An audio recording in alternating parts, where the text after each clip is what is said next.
Hello and welcome दोस्तों। हिंदी की चौपाल के अगले सेशन में आप सभी का स्वागत है। आज का हमारा टॉपिक है पल्लवन, जो कि मेंस के पेपर के हिसाब से 10 मार्क्स का एक टॉपिक है, इसलिए काफी इम्पोर्टेंट भी है। पल्लवन का जैसे नाम से स्पष्ट है, पल्लव किसको कहते हैं? जो पेड़ में नए पत्ते आते हैं उसको कहते हैं पल्लव। तो जो मूल आत्मा है उस पेड़ की, उसको और प्रस्फुटित कर रहा है नया पत्ता आके, ठीक है। तो उसी प्रकार जो कोई सूक्ति वाक्य हमको दिया हुआ है, उसको हमको और प्रस्फुटित करके और ढंग से, शानदार ढंग से प्रस्तुत करना है पल्लवन में। तो किसी निर्धारित विषय जैसे सूत्र, वाक्य, उक्ति या विवेच्य बिंदु, विवेच्य बिंदु मतलब वो बिंदु जिसकी विवेचना की जानी है, को उदाहरण, तर्क आदि से पुष्ट करते हुए, अब काम की बात आ रही है, प्रवाहमयी सहज अभिव्यक्ति शैली में मौलिक और सारगर्भित विस्तार देना पल्लवन कहलाता है। इसे विस्तारण, भाव विस्तारण और भाव पल्लवन भी कहते हैं। तो विस्तार की आवश्यकता कब होती है? मैं कोई सीधी सी बात कहूं, अरे इधर आना, तो उसके तो विस्तार की आवश्यकता है ही नहीं, स्पष्ट है। विस्तार की आवश्यकता कब होती है? बिन पानी सब सून, जब कोई सूक्ति वाक्य कहा जाता है, कोई सारगर्भित बात कही जाती है, जब गागर में सागर। अच्छा लेखक क्या करता है? जैसे तुलसीदास जी हैं या सूरदास जी हैं या प्रेमचंद है, किसी ने भी कोई बात कही अपने दोहे में या अपने कथन में, अपनी कहानी में, तो उन्होंने बात कही विभिन्न अर्थों में, विभिन्न परिप्रेक्ष्यों में, विभिन्न मनुष्यों तक पहुंचने के लिए। अब वो आप तक आ गई बात, अब आपको उसको स्पष्ट करना है, आपको सामान्य लोगों को समझाने के लिए उस बात को स्पष्ट करना है, ठीक है। तो उसके लिए आपको पल्लवन की जरूरत पड़ेगी। कब पड़ेगी? जब मूल भाव संक्षिप्त हो, सघन हो या जटिल हो, ठीक है। तो कुछ एग्जाम्पल जैसे होते हैं, स्वाधीनता हमारा जन्म सिद्ध अधिकार है, किसने कहा था? गंगाधर तिलक ने। स्वाधीनता मेरा जन्म, स्वराज्य मेरा जन्म सिद्ध अधिकार है और मैं इसे लेकर रहूंगा। वैसे ही जहां सुमति है संपत्ति नाना, जहां कुमति है विपत्ति निधाना, तुलसीदास जी ने कह दिया। परहित सरिस धर्म नहीं भाई। तो अब ये कह तो दिया, लेकिन कैसे, क्यों, क्या, ये सब भाई सामान्य आदमी को इतना झटके से थोड़ी समझ में आ जाएगा। परित सरिस धर्म नहीं भाई, वो तो पूछेगा ना कि परित पहले है क्या, ये तो बता, धर्म क्या है, ठीक है। तो उसका पल्लवन आपको करना पड़ेगा। तो उसके लिए आपको भाव पल्लवन की जरूरत है, ठीक है। फिर जब कोई काम करना है तो उसके अगर कुछ गाइडलाइन मिल जाए, कुछ नियम मिल जाए, तो वो काम करना अपने लिए ज्यादा आसान है। तो देख लेते हैं क्या क्या सामान्य नियम है पल्लवन के, फिर इसकी प्रैक्टिस करेंगे जिससे अपन आगे चल के। तो पल्लवन के सामान्य नियम क्या क्या हैं कि पहले जो भी आपको दिया गया है, जो शुरू से बचपन से आपके टीचर कहते आए होंगे, बेटा पेपर को ध्यान से पढ़ो, पेपर को ध्यान से पढ़ो। तो जो भी मूल अवतरण का वाक्य, सुक्ति, लोकोक्ति, कहावत जो भी आपको दी गई है, वो आप ढंग से पढ़ो, जिससे मूल का संपूर्ण भाव समझ में आ जाए। कई बार क्या होता है कि जैसे किसी महापुरुष का वाक्य होगा, किसी कंटेक्स्ट में कहा गया होगा, तो अगर आपको वो पता लग जाए कि किसने कहा था, कब कहा था, तो काफी हद तक चीजें आपके सामने स्पष्ट हो जाती हैं, है ना। तो ये भी कोशिश करो कि आपको उसका रेफरेंस अगर पकड़ में आ जाए तो ज्यादा अच्छी बात है। फिर क्या है, मूल विचार अथवा अथवा भाव के नीचे दबे अन्य सहायक विचारों। एक तो होता है मुख्य विचार, फिर होते हैं गौण विचार। तो गौण विचारों को समझने की भी चेष्टा करो, क्योंकि आपको पल्लवन करना है, ठीक है। भाई तना था, तने के बाद डाली, डाली के बाद और छोटी डालियां, फिर उनमें पत्तियां, नई कोपलें, फूल, फल, वो सब लगाने हैं आपको। तो गौण विचार भी अगर आपके पास होंगे तो ज्यादा ठीक रहेगा। फिर मूल और गौण विचारों को समझ लेने के बाद एक एक कर सभी निहित विचारों को लिखना शुरू कर दीजिए, जिससे कुछ छूट न पाए अपना कच्चे रफ वर्क में, कि हाँ भाई इसमें ये भाई डायमेंशंस होते हैं, एंगल्स होते हैं, एग्जाम्पल्स होते हैं किसी भी चीज में, ठीक है। फिर जो सबसे जरूरी बात ध्यान रखने की है कि भाव और भाषा की अभिव्यक्ति में पूरी स्पष्टता, मौलिकता और सरलता होनी चाहिए। स्पष्टता और सरलता क्यों होनी चाहिए? क्योंकि गूढ़, जटिल और जो भी कहना था, वो तो जो महान आदमी था जिसका आप पल्लवन कर रहे हो, वो कह चुका ना। तो अगर और ज्यादा अलंकार या और ज्यादा गूढ़ता की जरूरत होती तो आपके पास थोड़ी आते, और किसी बड़े लेखक के पास चले जाते। आपके पास आए तो स्पष्टता और सरलता की उम्मीद से आए, तो अनावश्यक जटिलता से और उनसे आपको बचना चाहिए। छोटे और सरल वाक्य लिखो, अलंकारों से, यानी जो स्वाभाविक अलंकार हैं, जैसे अगर उपमा वगैरह से अगर आपकी चीज स्पष्ट हो रही है, किसी उदाहरण से स्पष्ट हो रही है तो वो दो, लेकिन जबरदस्ती के आप अनुप्रास और उत्प्रेक्षा और वो ऐसे अलंकार श्लेष वगैरह लगा रहे हो तो उनसे बचो, उनकी कोई जरूरत नहीं। उसके बाद अर्थ और विचार का विस्तार करते समय उसकी पुष्टि में कुछ उदाहरण या तथ्य दिए जा सकते हैं, जिससे आपकी बात में क्या है, वजन आ जाता है। लेकिन अलग नया विचार नहीं लाना अपन को, जो विचार है उसी की पुष्टि के लिए उदाहरण या तथ्य देना है। ये नहीं कि आप एक नया विचार लेके आ गए और फिर उसको पुष्ट करने लग गए। लेखक ने जो कहा है उसको स्पष्ट करने का अपना उद्देश्य सारा।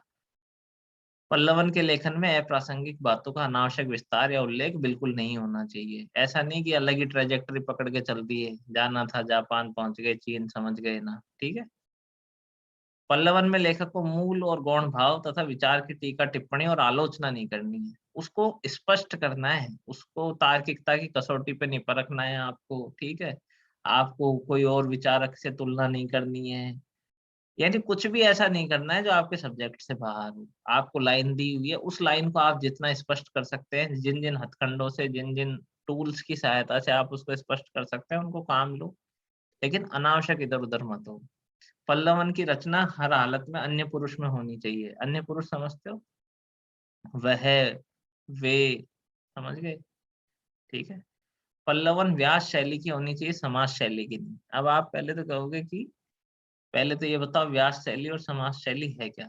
समाज शैली होती है सूक्ति वाक्यों की शैली, कि आपने पहले एक चीज बहुत सारगर्भित लिख दी फिर उसको स्पष्ट किया, तो सारगर्भित तो वहां पे लिखा ही हुआ है, तो समाज शैली की जरूरत नहीं है। व्यास शैली क्या होती है, भागवत कथा सुनिए, उसमें कथा के व्यास होते हैं, वो हर चीज को, कहानी को ढंग से समझा समझा के, जिससे जो आखिरी आदमी बैठा है, जो घरेलू महिलाएं हैं जिनका पढ़ाई लिखाई से वास्ता नहीं है, उनके भी समझ में आ जाए, तो वो होती है व्यास शैली। पहले विस्तार में पूरी बात बताओ, फिर लास्ट में उसको सम अप कर दो। वो कहते हैं ना, पूरी कहानी सुनाएंगे और फिर लास्ट में कहेंगे तो देख लो, इसलिए दान की महिमा देख ली ना, तो वैसी चीज है, लास्ट में सम अप। पल्लवन में निबंधात्मकता का गुण होता है, पल्लवन हो चाहे संक्षेपण हो, कुछ भी हो, निबंधात्मकता तो जरूरी है। आप जब भी कोई भी राइट अप लिख रहे हैं तो बिखरा बिखरा नहीं होना चाहिए, उसमें अगले और पिछले सेंटेंस में तारतम्य होना चाहिए, एक लॉजिक होना चाहिए जो पूरे को बांधे रखे, ठीक है। अदरवाइज वो पल्लवन भी नहीं है, संक्षेपण भी नहीं है, वो लिटरेचर ही नहीं है, ठीक है। अब ये एग्जाम्पल जैसे हमने ले रखा है, नर और नारी जन्मते और मरते हैं परंतु राष्ट्र सदैव अमर रहता है, ठीक है। नर और नारी जन्मते और मरते हैं परंतु राष्ट्र सदा अमर रहता है। अब इसका आपको करना है पल्लवन। अब हमने क्या क्या डायरेक्शन लिए थे, कि सबसे पहले तो उसको पढ़ लो, फिर उसका कोई अर्थ निकले तो उसकी कोशिश करो। पढ़ लिया अपन ने, नर और नारी जन्मते रहते हैं लेकिन राष्ट्र अमर रहता है। अब मूल विचार और भाव के नीचे दबे अन्य सहायक विचारों को समझने की चेष्टा की। तो मूल विचार क्या है, मनुष्य नश्वर है, यही है, जन्मता मरता रहता है, और राष्ट्र है अमर। तो मूल विचार क्या हो गया, कि जो राष्ट्र की अवधारणा है वो इंडिविजुअल से, नर नारियों से, उसके निवासियों से कहीं ज्यादा बढ़ के है। एक बात समझ में आ गई। और दूसरी बात क्या है, गौण विचार क्या है, कि राष्ट्र अमर है। इसका मतलब क्या है, कि जो राष्ट्र की विकास यात्रा रही होगी, उसका इतिहास, उसका जो भी रहा होगा, उससे आपको ये बात स्पष्ट करनी है कि राष्ट्र अमर कैसे, ठीक है। ये दो बातें आपको अलग अलग क्लियर हो रही है, कि एक तो मूल विचार क्या है कि मनुष्य नश्वर है, दूसरा विचार क्या है कि मनुष्य राष्ट्र की तुलना में कम महत्वपूर्ण है, राष्ट्र ज्यादा महत्वपूर्ण है। दो विचार है। अब आपने समझ लिया। अब क्या करना है पल्लवित करने के लिए, पहले तो आप जैसे निबंध में भूमिका बनाते हैं, ठीक है, निबंध का आपके पास टॉपिक हो जाता है तो उसके बाद भूमिका बनाते हैं ना, वैसे यहाँ पे छोटा 100 ही शब्द में है तो भूमिका छोटी बनेगी, ठीक है। उसके बाद क्या है, स्पष्टता मौलिकता तो है ही, उदाहरण और तथ्य, जहां आपके पास एप्ट एग्जाम्पल हो, कैसे यानी लोगों ने खुद का बलिदान दे के राष्ट्र को बचाया हो, या कैसे बार बार मिटने के बाद भी राष्ट्र उठ खड़े हुए हों, तो उससे अपनी बात स्पष्ट हो जाएगी ना, कि कैसे राष्ट्र अमर है और मनुष्य नश्वर है, ठीक है। तो देखते हैं। अब ये आपके लिए पल्लवन किया है ना? तो क्या किया है? अब मैंने पहले बात की थी भूमिका की, तो भूमिका में क्या है, संसार में असंख्य नर नारियों का जन्म प्रतिक्षण होता रहता है और हर क्षण उनकी मृत्यु भी होती है। जन्मते और मरते हैं। मनुष्य के साथ जीना मरना सदा लगा रहता है। जन्म के साथ मृत्यु का संबंध अवश्यम भावी। अब इसमें अपन ये लाइन खत्म कर सकते हैं, क्योंकि ये दो लाइन बिल्कुल एक जैसी आ रही है। जन्म होगा तो मृत्यु भी होगी, यह निश्चित है। इस सत्य के संबंध में किसी भी तरह का भ्रम नहीं हो सकता। किंतु राष्ट्र अमर है। अब अपने दो प्रिमाइस है, मनुष्य नश्वर है और राष्ट्र अमर है। तो संसार में असंख्य नर नारियों का जन्म प्रतिक्षण होता रहता है और हर क्षण उनकी मृत्यु भी होती रहती है। जन्म के साथ मृत्यु का संबंध अवश्यम भावी है, किंतु राष्ट्र अमर है, इसकी आत्मा अमर है। यह मनुष्य की तरह जीता मरता नहीं है, क्योंकि राष्ट्र की शक्ति उसके नागरिक, संस्कृति, साहित्य, परंपरा और ऐतिहासिक चेतना में। समझ गए? क्योंकि राष्ट्र केवल मनुष्यों से मिलकर अगर बना होता तो राष्ट्र भी मनुष्यों की तरह नश्वर हो जाता। अगर किसी जैसे भारत में रहने वाली सारी आबादी को अगर आज खत्म कर दिया जाए तो क्या भारत खत्म हो जाएगा? नहीं। क्यों नहीं होगा? क्योंकि भारत केवल मनुष्य नहीं है ना। भारत में क्या क्या है? नागरिक है, संस्कृति है, साहित्य, परंपरा, धर्म, पूरा राजनीतिक परिदृश्य, भूगोल, सब कुछ है भारत में। नागरिकों की सबल एकता से राष्ट्र मजबूत होता है, उसकी आत्मा सशक्त और दीर्घजीवी होती है। जब तक राष्ट्र की आंतरिक एकता सुदृढ़ है, उस पर कोई भी बाहरी शक्ति उंगली उठाने की हिम्मत नहीं करती, उसका अमरत्व बना रहता है, उसका पतन नहीं होता।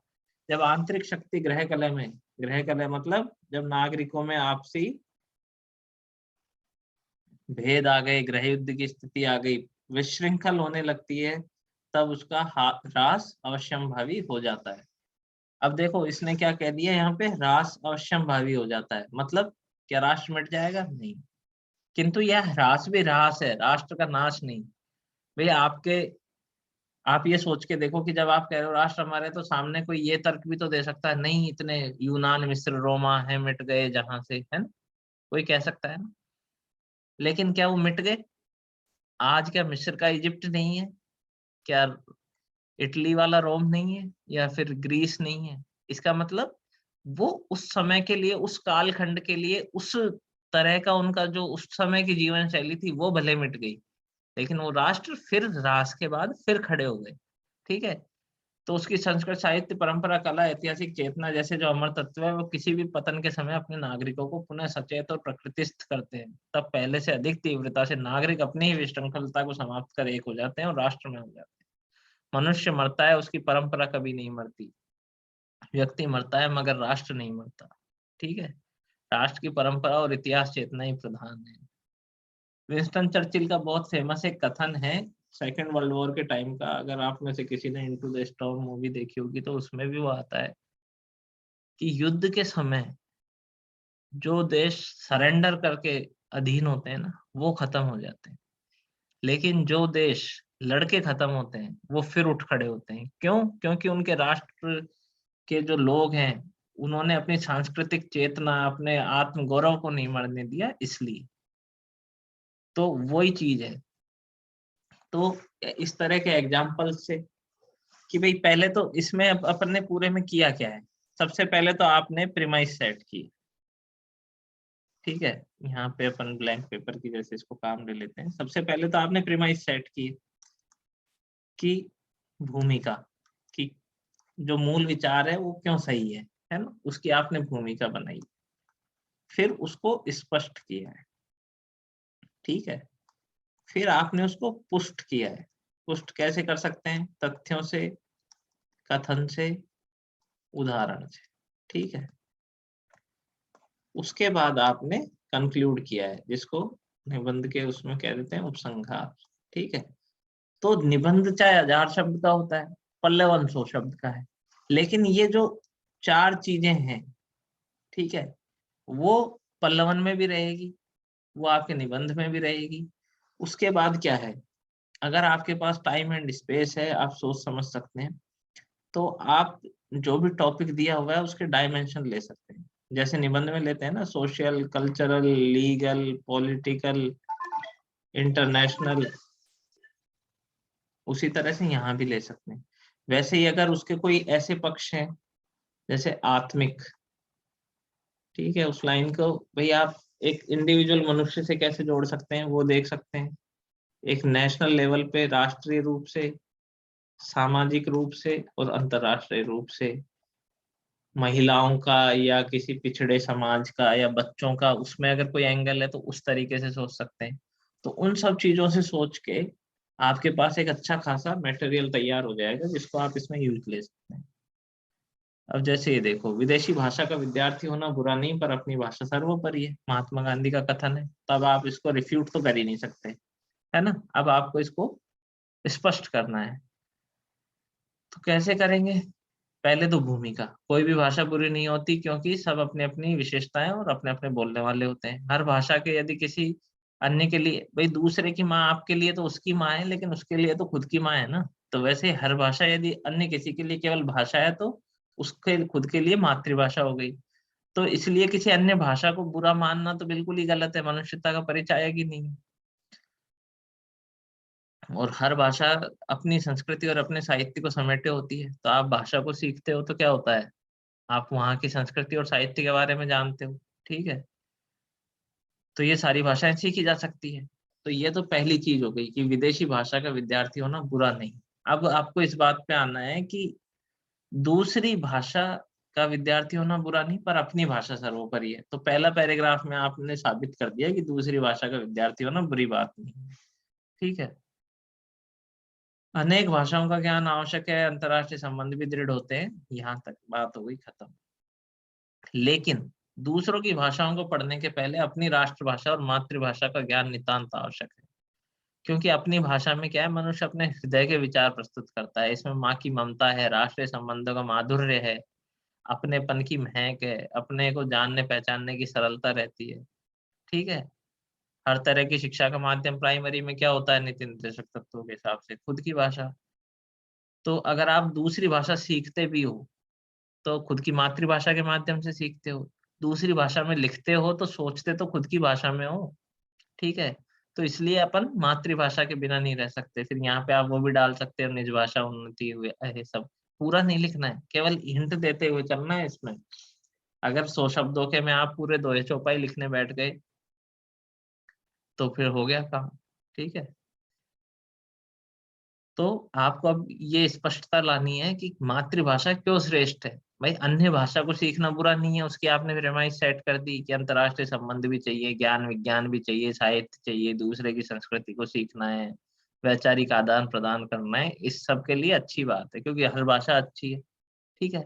लेकिन मातृभाषा क्यों अच्छी है? क्योंकि हृदय के करीब है, राष्ट्र को एकता के सूत्र में बांधती है, संस्कृति को डेवलप करती है, दूसरी भाषाओं की खिड़की भी मातृभाषा ही है, हमारी वैचारिक दृढ़ता की परिचायक है, ठीक है।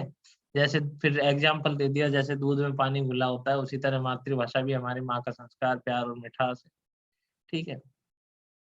तो वो उसमें फिर चेतन भगत की लाइन है, English is like a wife but Hindi is like mother. तो वो वाली चीज है।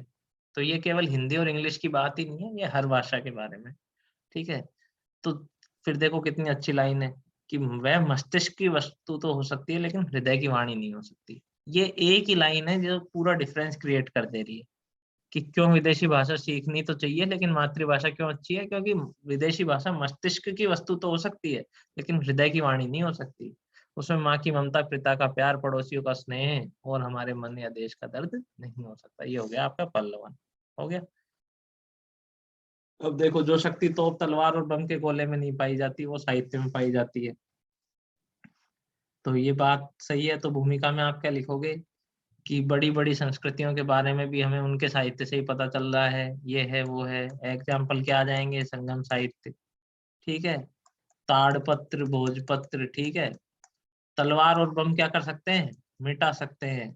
क्या नहीं कर सकते, सृजन नहीं कर सकते, ठीक है। गौण विचार, और उसमें समझो आप कि बड़े से बड़े युद्ध का अंत भी कैसे होता है, संधि पत्र पर हस्ताक्षर करके होता है।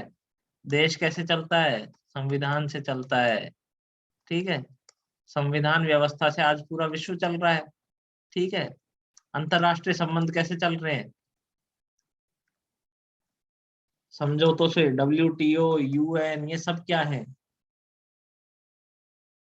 लिटरेचर बेस्ड ही तो चीजें हैं।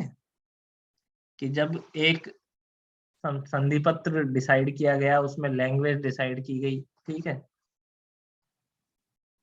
उसके बाद क्या होता है, आज हम जेके रोलिंग को पढ़ते हैं, ब्रिटेन की राइटर है, या आज वीएस नॉयपॉल भारतीय मूल के, उनको नोबेल मिलता है, तो लोगों के को भारत के बारे में जानने की दिलचस्पी पैदा होती है, भारत की सॉफ्ट पावर बढ़ती है। तो हार्ड पावर कभी सॉफ्ट पावर का स्थान ले सकती है क्या? कभी भी नहीं ले सकती। तो साहित्य, जैसे धर्म है,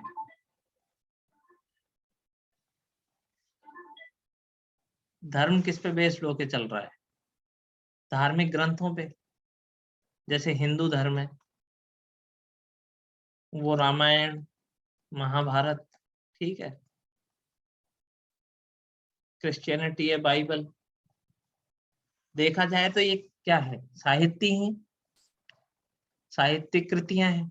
उन्होंने करोड़ों अरबों लोगों को एक कॉमन ग्राउंड दे रखा है जिससे वो आपस में जुड़े हुए हैं।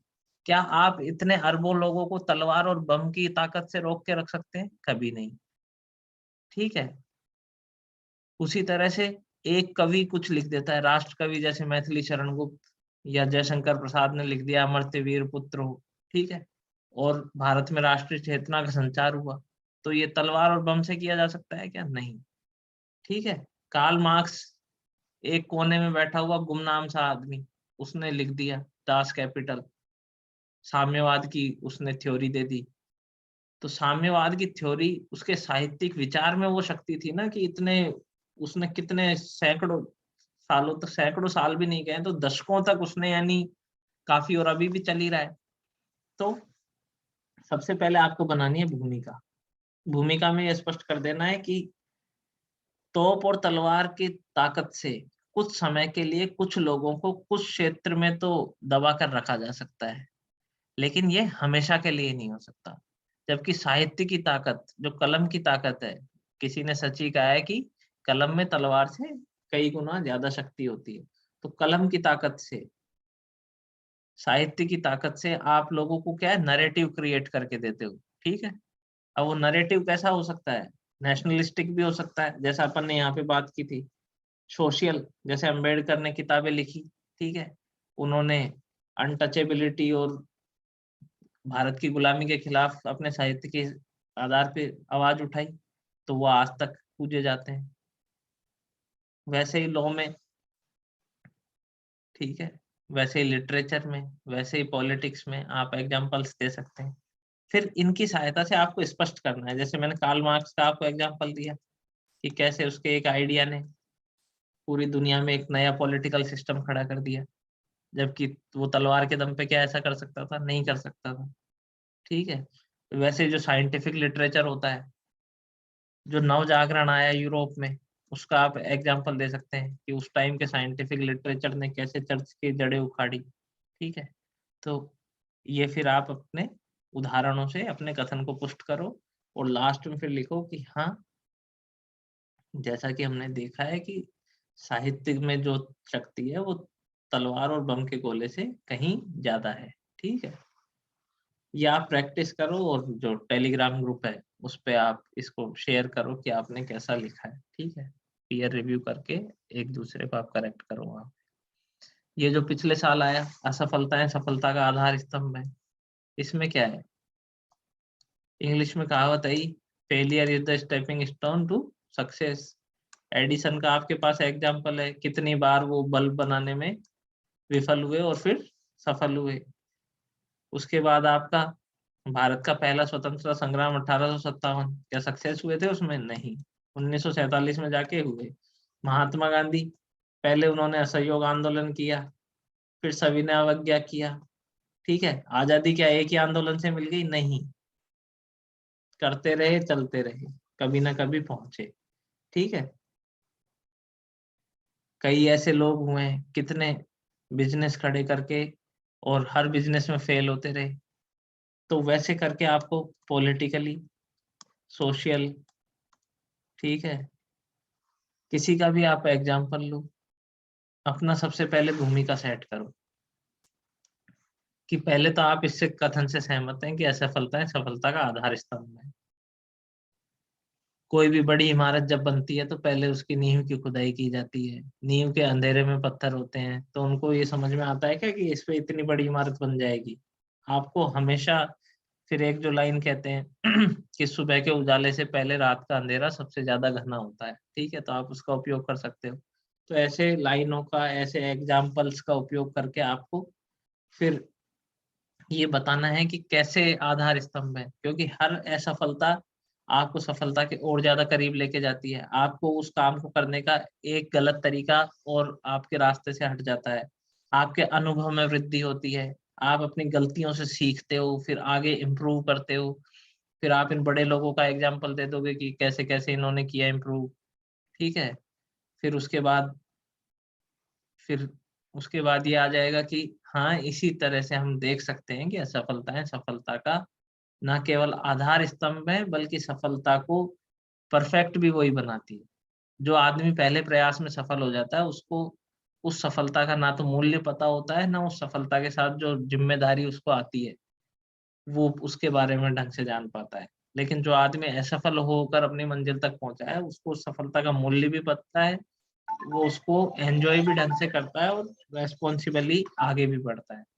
ठीक है, इसके साथ हमारा ये पल्लवन वाला टॉपिक खत्म होता है और आप इन जो ये 2 खाली एग्ज़ाम्पल्स हैं, एक तो पिछला तोप तलवार वाला और ये असफलताएँ वाला, इन पर आप टेलीग्राम ग्रुप पे पल्लवन लिख के डालिए और पीयर रिव्यू करते रहिए उसे। Thank you.